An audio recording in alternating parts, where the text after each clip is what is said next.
Well, thanks for clicking on to Vogan's European Outlook for Saturday, the 16th of July. Apologise for no video yesterday. It was, to say the least, actually, it was a really hectic few days off. I'm sure many people know that I have a Thursday, Friday off. My day job as a lorry driver and a lot of kind of personal business to attend to, particularly so yesterday, and I actually ran out of time essentially, so no video unfortunately yesterday, and it isn't ideal because of course we've got an extreme weather event taking place, whether you like it or whether you don't. We do have an extreme event weather-wise taking place over the British Isles, particularly so focused on Monday and Tuesday. So much so, the temperatures could be near double what they normally would be for the time of the year. So that, in a sense, is 20, 22 Celsius above normal over eastern portions of the British Isles over the next few days. So, rightly or wrongly, there is, umpteen warnings out there with regards to health, with regards to infrastructure, and effect on day-to-day life. Britons are not used to seeing temperatures as high as what they're going to be over the next few days. Whether you think it's hype or whether you think it's something to be particularly concerned about, we are going to see temperatures at least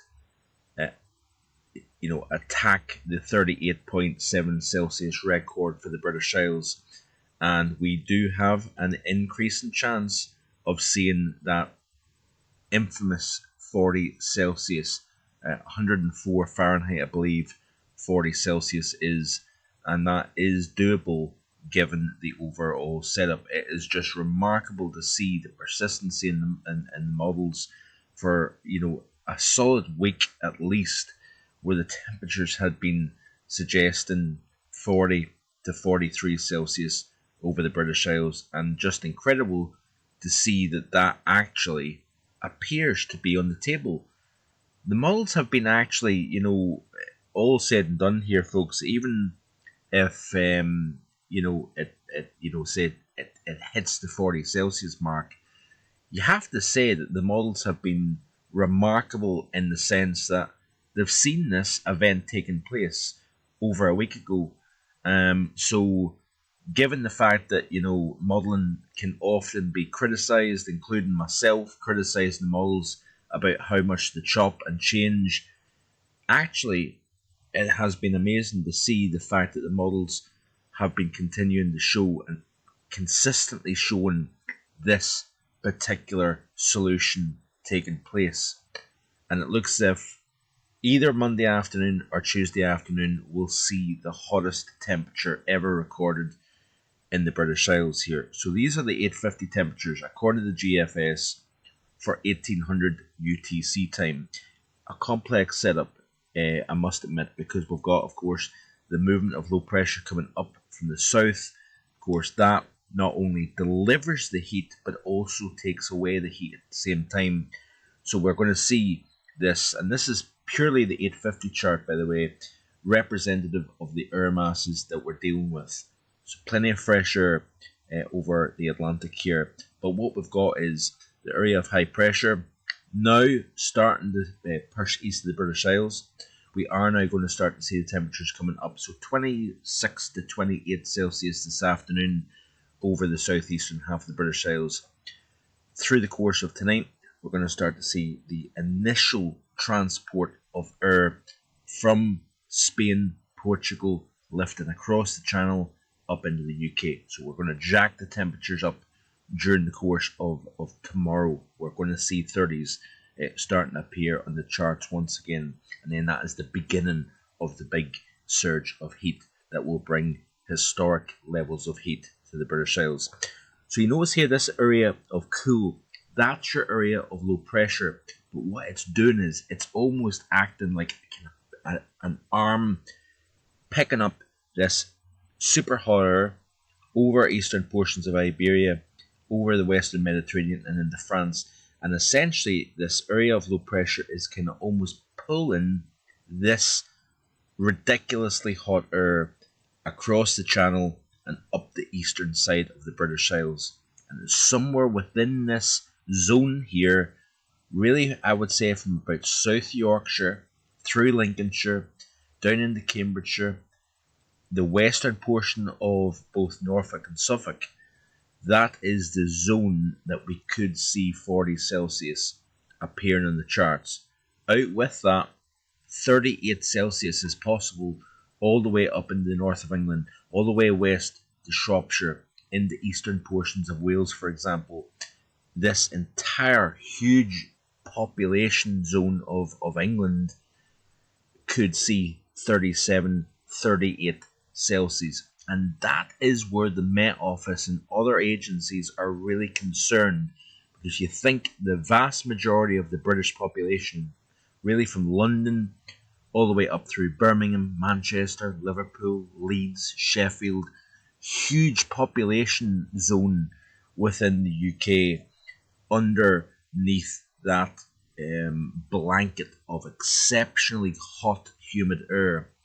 And of course, add in things like urban heat island, all the concrete, all the steel structures, all the stone structures. Heat tends to be absorbed, and there is very, very little in the way of release of that energy from the sun by the evening time and through the overnight period. So we're going to see temperatures stay very, very warm right the way through the overnight period, and really we don't see the cooling until it's too late. Then the sun comes up, we start the whole process of warming the air once again here. So that is why, folks, the concern is there by the authorities, by the Met Office about this particular weather event, because nights are going to be stifling, daytime temperatures essentially for a lot of people, even healthy people, may struggle to breathe in this air mass once the temperatures really start to kick in. There's going to be like an oven effect in towns and cities throughout much of England. And I myself have to admit, I've analysed this. I've spent time thinking about it. Is it getting hyped? Is it getting, too much publicity? Is it, frightening people? And to an extent, we need to be very careful. We don't want to frighten people, but at the same time, we want to deliver the information that is important. And I do think this is the real deal, and we are going to see the record fall in the British Isles here. We may also see the record fall in Wales. We also may see the record fall in Scotland as well, because I think 32, 33 Celsius may creep in to the borders, into the Scottish side of the border.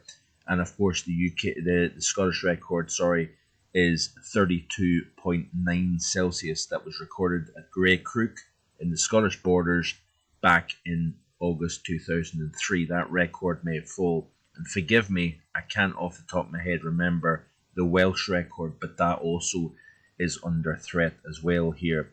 So you can see here, this is off the GFS chart here. We've got that area of low pressure to the west of Iberia, high pressure now moving to the east. All that hot air in between is now getting lifted north here. And then as we go through the next several days, what we're going to see is low pressure lifting north with the heat along with it lifting north and covering a large swathe of England and Wales here. You notice these kind of darker red colours representing the tremendously hot air mass that we are going to see. But as the heat peaks, we're already seeing the breakdown taking place in the southwest initially, and then as we go through the course of Tuesday and into Wednesday, that area of low pressure moves in, and we should see the breakdown taking place. We may see, the models aren't indicating it at the moment, but a thundery breakdown, significant showers, thunderstorms, damaging winds, lots of lightning, flash flooding potentially, with this type of a trigger within such a warm, humid environment here. This is an extreme pattern, folks, that will be quite stunning to see actually. So this is the Met Office amber and red warning for the day on Monday. Notice here the amber warning for the heat extends all the way up into the southern portion of Scotland. The red warning extends from Manchester round the Peak District, of course, up into South Yorkshire, all the way down towards the Greater London area. As you can see, the amber warning overall covers the entire England and Wales region here, as you can see. So looking at the CFSV2, by the way, we'll have a look at the numbers, in fact, in a second. But this is the outlook. I'm kind of going to jump back and forth, so I do apologise about that. This is the CFSV2. Very dry outlook across Europe and across the British Isles, as you can see, week 1. Week 2, dry solution. Week 3, we're starting to see a little bit wetter than normal, according to the CFSV2 in Scotland. But then we revert back to the dry theme once again. This is concerning, by the way, because this is a very dry outlook all the way through to the 27th of August. And that would suggest that my overall ideas for August is incorrect.